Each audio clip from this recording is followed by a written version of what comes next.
రాత్రి వేళ కామాక్షి ఆయన పడుకున్న దగ్గరికి వచ్చి తట్టి లేపింది. ఆయన లేచారు. కేశపాశాన్ని తీసి ఇలా చూపించి ముట్టుకో అంది. ఆయన ఇలా ముట్టుకున్నారు. జిగురుగా ఉంది. ఏమ్మా జుట్టు జిగురుగా ఉందన్నారు. పాలు పోసి వెళ్ళిపోయావు అంది. అమ్మా నీ గుడి పునర్నిర్మాణం చేయాలని తాపత్రయపడ్డానమ్మా అన్నారు. ఏమయ్యా గుడి పునర్నిర్మాణం చేయడానికి నువ్వు సంపాదించాలా? నన్ను అడిగితే నేను ఇవ్వను.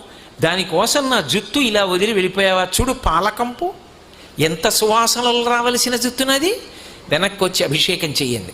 రాత్రికి రాత్రి ఆయన బ్రిటిష్ ప్రభుత్వం వారిని అడిగారు తలుపులు తీయమని. తీశారు. వాళ్ళ గౌరవం కొద్ది, వాళ్ళకి ఆ గౌరవం ఉండేది.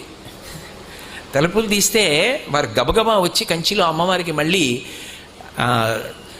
అభిషేకం పూర్తి చేశారు. ఆ తర్వాత ఎక్కడి నుంచి వచ్చిందో కాసుల వర్షం పడిపోయింది. ఆ దేవాలయం అంతా పునర్నిర్మాణం